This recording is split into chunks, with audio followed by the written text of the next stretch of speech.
Hi friends, welcome to the sports ocean. Next हमारा topic है physical fitness and wellness में unit number 2 nutrition. So unit 1 हम already complete कर चुके हैं। न्यूट्रिशन में हम लोग क्या क्या चीजें देखेंगे कि न्यूट्रिशंस क्या होते हैं, उसके food choices, food guide pyramid क्या होता है, influences on food choices, social economic cultural and food sources, comparison of food values, weight management, proper practices to maintain lose and gain, eating disorders, proper hydration, the effect of performance enhancement drugs। so ये हमारा nutrition का part है। तो यहाँ पे हम unit start करते हैं कि न्यूट्रिएंट्स क्या होते हैं।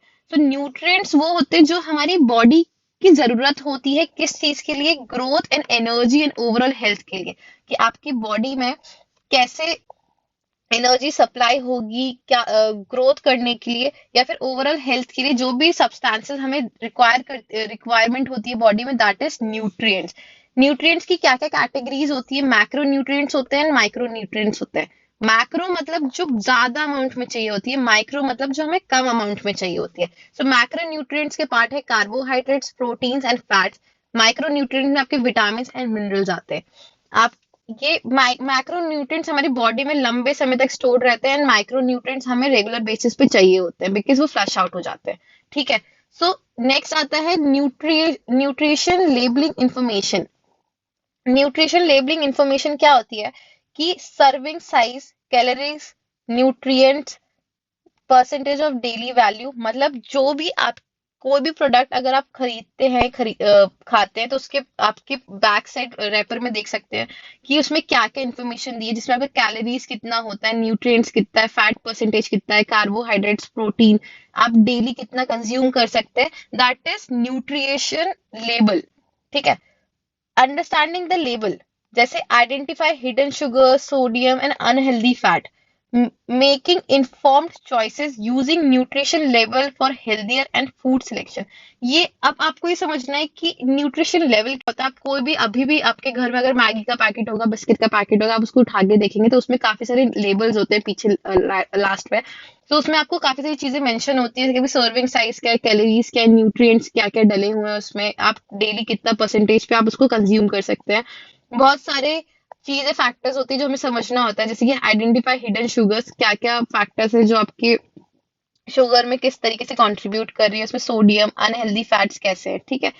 देन मेकिंग इन्फॉर्म्ड चॉइसेस, मतलब आप जो भी आप प्रोडक्ट दे रहे हैं उसमें आपको खुद ही चॉइस लगाना है कि किस तरीके से आपकी बॉडी के लिए वो फूड हेल्दी है या फिर अनहेल्दी है। ठीक है। वो आप इनके कंपोनेंट से पता कर सकते हैं। Next is making healthy food choices, आप अपनी हेल्दी फूड की चॉइस कैसे बनाएंगे, कैसे क्या क्या चीजें कंसिडर करेंगे। So first is balance diet. Balance diet में आपके कार्बोहाइड्रेट्स का परसेंटेज, आपकी फैट का परसेंटेज एंड प्रोटीन का percentage, that is your balance diet. ठीक है। Emphasizing a variety of foods from a all food groups, मतलब सारे फूड ग्रुप्स में से आपको चूज करना रहेगा, वैरायटी लानी पड़ेगी। सेकेंड है पोर्शन कंट्रोल, आपको उसका पोर्शन कंट्रोल रखना है, जैसे कि आपको फैट कितने परसेंटेज पे चाहिए, आपको प्रोटीन कितने परसेंटेज पे लेना है, आपको कार्बोहाइड्रेट किस परसेंटेज पे लेना है। So this is portion of control. Third is hydration. Hydration मतलब बॉडी में आपकी वाटर की रिक्वायरमेंट, आपका वाटर लेवल मेंटेन रखना, दैट इज हाइड्रेशन। ठीक है। So importance of water in maintaining overall health. तो ये आपका बेसिकली क्या क्या चॉइसेस कैसे आप मेक करोगे कि आपकी बैलेंस डाइट क्या है, आपका पोर्शन कितना आप खा कंज्यूम कर रहे हो, और आपकी बॉडी हाइड्रेटेड है कि नहीं है। तो next is food guide pyramid. इसमें क्या होता है कि आपको डिफरेंशिएट किया गया है कि किस चीज को कितने कितनी चीजों से कब कब लेनी है। सो बैलेंस डाइट का ये एक डायग्राम है जो आप बना के आओगे, इसमें कैटेगरीज हैं, food categories, grains, vegetable, fruits, dairy, proteins, fat. अब इसमें आपको डिफरेंट डिफरेंट रिकमेंडेशंस प्रोवाइड किए गए हैं थ्रू दिस विजुअल। ठीक है। सो फर्स्ट इज कि इसकी 6 से 7 सर्विंग्स होनी चाहिए, ब्रेड, क्रियल्स, राइस, पास्ता ग्रुप्स। इसके बाद आपको आ जाता है फूड पिरामिड, मतलब आपको ये this is pyramid and these are the ratios कि आपको क्या क्या चीजें कैसे लेनी है। फ्रूट ग्रुप्स 2 to 4 सर्विंग्स होनी चाहिए। उसके बाद vegetable serving 3 to 5, meat, poultry, fish, dry beans, eggs, nuts groups 2 से 3 सर्विंग्स। ये इसकी मिल्क, योगर्ट, चीज ग्रुप, ये आपके मिल्क प्रोडक्ट से 2 3 servings. Fat, oils and sweets use sparkling, मतलब आपके बॉडी की नीड के हिसाब से आप इसको ऐड कर सकते हो, बहुत ज्यादा नहीं होना चाहिए सब चीजें। तो this is the food pyramid जिसमें आपकी सारी चीजें इंक्लूड हो रही है अकॉर्डिंग टू द डिमांड और नीड ऑफ अ बॉडी, कि आपकी बॉडी को कितनी कितनी रिक्वायरमेंट्स है। ठीक है। सो इन्फ्लुएंस ऑन फूड चॉइसेस, आपकी फूड चॉइसेस कैसे इन्फ्लुएंस्ड हो जाती है। तो सोशल इन्फ्लुएंस मतलब आप किस कंडीशन में रह रहे हैं, आपकी फैमिली, आपके फ्रेंड्स क्या कल्चर फॉलो करते हैं। सपोज अगर कोई भी साउथ इंडिया है, तो साउथ इंडिया में कोकोनट ऑयल का ज्यादा यूज होता है, वहां पे फिश ज्यादा खाते हैं, या फिर ये सारी चीजें आपकी आपकी फैमिली, आपका कल्चर किस टाइप का फॉलो कर रहे हैं, उसके वो भी चीजें आपकी इफेक्ट करती है आपकी फूड चॉइसेस में। सेकेंड इज इकोनॉमिक फैक्टर, मतलब इकोनॉमिक फैक्टर मतलब आपकी कैपेसिटी, आपकी एबिलिटी टू पे फैक्टर कैसा है, आप कितना खर्च कर पा रहे हैं, आपकी इनकम कैसी, उस पर भी डिपेंड करता है। So affordability and access to diverse food option, अगर आपकी मंथली इनकम ज्यादा है या फिर अगर पैसे ज्यादा है, अच्छे हैं, आप सरवाइव कर सकते हैं, तो आप हेल्दियर फूड पे जाएंगे। अगर आपकी इकोनॉमिक कंडीशन खराब होगी तो आप ट्राई करेंगे बेसिक मिनिमम फूड, एटलीस्ट आपकी जो बेसिक नेसेसिटी है वो पूरी हो पाए। थर्ड इज कल्चरल प्रेफरेंस, आपके ट्रेडिशनल फूड्स, आपकी डाइटरी कस्टम्स, वो भी डिपेंड करता है कि आप किस टाइप का कल्चर फॉलो करते हैं। नेक्स्ट आता है ये तीनों चीजें आपके social, economic and cultural factors क्या है जो आपकी फूड चॉइसेस को इन्फ्लुएंस करती है। नेक्स्ट आता है फूड सोर्स। फूड सोर्स क्या है कि आपको फूड कहाँ से मिल रहा है। तो जैसे होल फूड में आ जाता है फ्रूट्स, वेजिटेबल्स, होल ग्रेन, लीन प्रोटीन्स। सेकेंड है प्रोसेस्ड फूड। प्रोसेस्ड मतलब जो कि understanding the impact of processing on nutritional content. Processed मतलब जो ऑलरेडी बना हुआ है।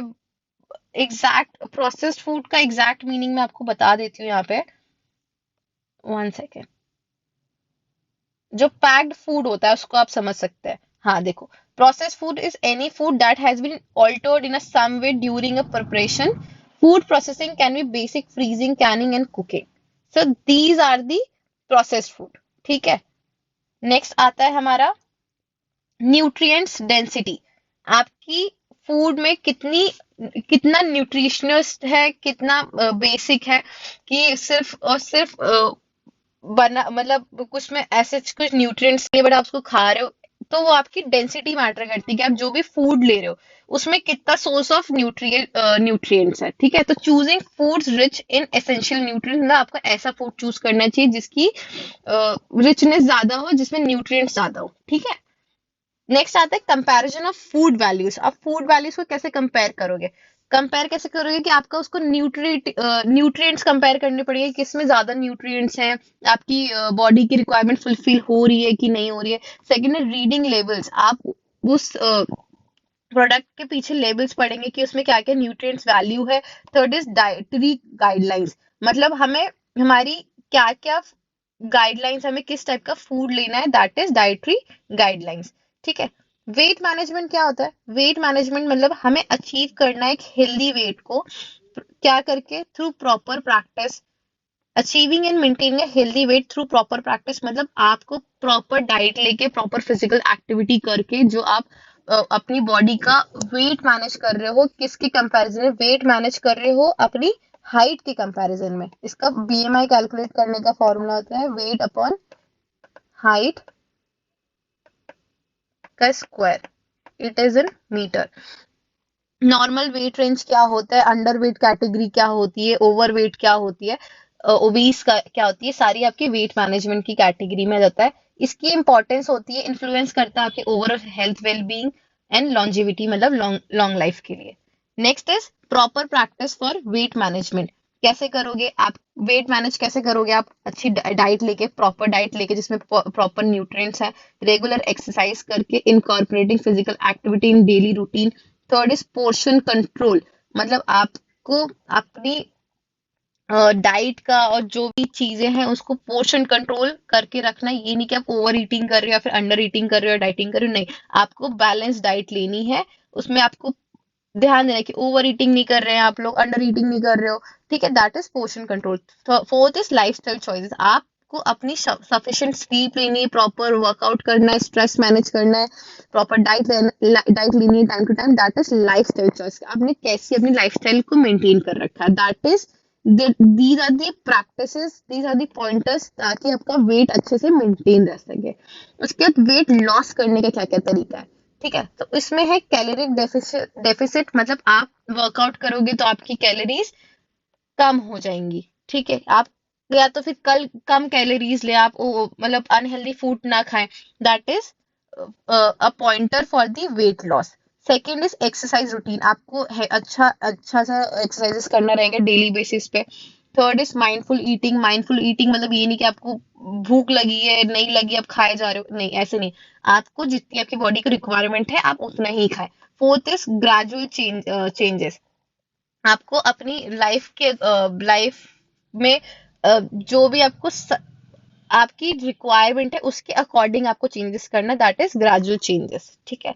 फिर है वेट गेन की क्या क्या टेक्निक्स है, आपको कैलोरीज लेनी पड़ेंगी, मतलब आपको फूड खाना पड़ेगा ज्यादा ज्यादा कैलोरीज वाला। स्ट्रेंथ ट्रेनिंग, आपको प्रॉपर एक्सरसाइज करनी रहेंगी ताकि आपकी मसल मास इंक्रीज हो। थर्ड इज बैलेंस डाइट लेनी पड़ेगी। Fourth is regular meals and snacks, आपको रेगुलर मील्स और स्नैक्स लेने पड़ेंगे ताकि आपका वेट गेन हो सके। Next is eating disorders, eating disorder मतलब आपकी बॉडी में क्या क्या चीजें हैं, मतलब आप कैसे अब, क्या ऐसे आपकी बॉडी कैसे कनेक्ट कर रही है physically and mentally, that is eating disorder during, अगर आपकी मेंटल हेल्थ कंडीशन लिंक कर रही है फूड से, मतलब अगर आप इमोशनल है तो आप खा रहे हो बैठ के, ठीक है, अगर आप हैप्पी है तो आप खा रहे हो, तो दैट इज ईटिंग डिसऑर्डर, मतलब आपकी serious mental health condition related to food and body image. मतलब इमोशनल ईटिंग तो नहीं है कि आप, इमोशनल ईटिंग मतलब होता है जब आप सैड है और आप सैड है तो कुछ नहीं, बैठे बैठे खाए जा रहे हो, दैट इज इमोशनल ईटिंग, ठीक है। टाइप्स क्या है इसके, anorexia nervosa, bulimia nervosa, binge eating disorder, these are the types. इसके वार्निंग साइन क्या क्या है, changes in eating habits, drastic weight fluctuation है, सोशल विड्रॉल, मतलब सोशल विड्रॉल मतलब आपने अपने आप को सोशल, मतलब अपने दोस्तों से मिलना बंद कर दिया, अपने फ्रेंड फैमिली से ज्यादा कम बातें कर रहे हो। ड्रास्टिक वेट फ्लक्चुएशन मतलब आपका बॉडी वेट कम या ज्यादा होना एकदम से, ये साइंस है। Eating changes in eating habits, आप पहले नॉर्मल खाते थे आप बहुत ज्यादा खाने लग गए या फिर खा ही नहीं रहे हो, that is, these are the science of eating disorder. Next is seeking help, आप अगर ऐसा कुछ भी लक्षण आपको दिख रहे हैं तो आपको प्रोफेशनल्स या साइकियाट्रिस्ट या अपनी फैमिली से बात करनी चाहिए ताकि आप उस चीज को ट्रीट कर सको, ठीक है, this is eating disorder. Next आता है प्रॉपर हाइड्रेशन, हाइड्रेशन मतलब आपकी बॉडी में लेवल ऑफ वाटर कैसा है, ठीक है। सो बेनिफिट्स क्या है इसके, कि आपकी बॉडी इज अच्छे से फंक्शन करेगी, डाइजेशन में हेल्प करेगी, आपकी कॉग्निटिव फंक्शन में अच्छा रहेगा, ठीक है। Daily recommendation, adequate water intake based on individual need, मतलब आपकी बॉडी की हर इंसान की अलग अलग नीड्स होती है, उसके अकॉर्डिंग आपको वाटर का इनटेक लेना है। साइन क्या क्या है डिहाइड्रेशन, मतलब डिहाइड्रेशन के क्या क्या ऐसे साइंस है, मतलब आपकी बॉडी में कब पानी की कमी हो रही है, मतलब आपको प्यास लग रही है, आपकी डार्क यूरिन आ रही है, आप थक रहे, that is the science of dehydration. Tips क्या है हाइड्रेट रखने का, आप वाटर बॉटल कैरी करो, रिमाइंडर सेट कर लो, ठीक है, तो these are the tips. Next आता है effects of performance enhancement drugs, आपकी बॉडी में परफॉर्मेंस इनहांसमेंट ड्रग्स के क्या क्या इफेक्ट्स होंगे। पहली बात तो आपको पता होना चाहिए परफॉर्मेंस इनहांसमेंट ड्रग्स क्या होते हैं, मतलब आपकी परफॉर्मेंस को अच्छा करने वाले ड्रग्स जो आप यूज करते हैं, that is performance enhancement drugs, मतलब substances use to improve athletic performance, ठीक है। इसके रिस्क और साइड इफेक्ट्स क्या है कि आपको हेल्थ कॉम्प्लिकेशंस हो सकते हैं और लीगल कॉन्सिक्वेंसेस भी हो सकते हैं, जैसे आप डोपिंग कंसिडर करते हैं, सो इलीगली अगर आप कोई भी सब्सटेंस कंज्यूम कर रहे हो और आपकी परफॉर्मेंस इंक्रीज हो रही है, that is comes under the doping. Impact क्या आपकी मेंटल और फिजिकल दोनों चीजों पे इफेक्ट करेगा, जैसे इंक्रीज स्ट्रेस इंक्रीज कर रहा है, आपके मूड स्विंग्स इंक्रीज कर रहा है, आपको एडिक्शन हो रहा है उस चीज का, that is the impact on mental health. Next है प्रमोटिंग नेचुरल अप्रोच, हमें इसको कैसे बंद करना है या मिनिमाइज करना है, अपन को नेचुरल अप्रोचेस फॉलो करनी है, जैसे हम ट्रेनिंग में एम्फेसाइज करें, हम ध्यान दें अपनी ट्रेनिंग में, हम प्रॉपर न्यूट्रिशन लें, हम प्रॉपर रिकवरी करें, हम रेस्ट करें, तो these are the natural approaches, ठीक है। नेक्स्ट आता है आपका कंक्लूजन क्या है हेल्दी लाइफस्टाइल का, कि आप अच्छा बॉडी बैलेंस मेंटेन कर सकते हैं, अपनी बॉडी को हाइड्रेट रखें, आपकी परफॉर्मेंस इनहांस होगी इससे। और अगर आपको इनसे कुछ भी प्रॉब्लम आ रही है तो आपको एक प्रोफेशनल की गाइडेंस लेनी है और सपोर्ट लेना है। So yes, unit 2 is completed. Next unit हमारा रहेगा एरोबिक एक्सरसाइजेस में। Thank you so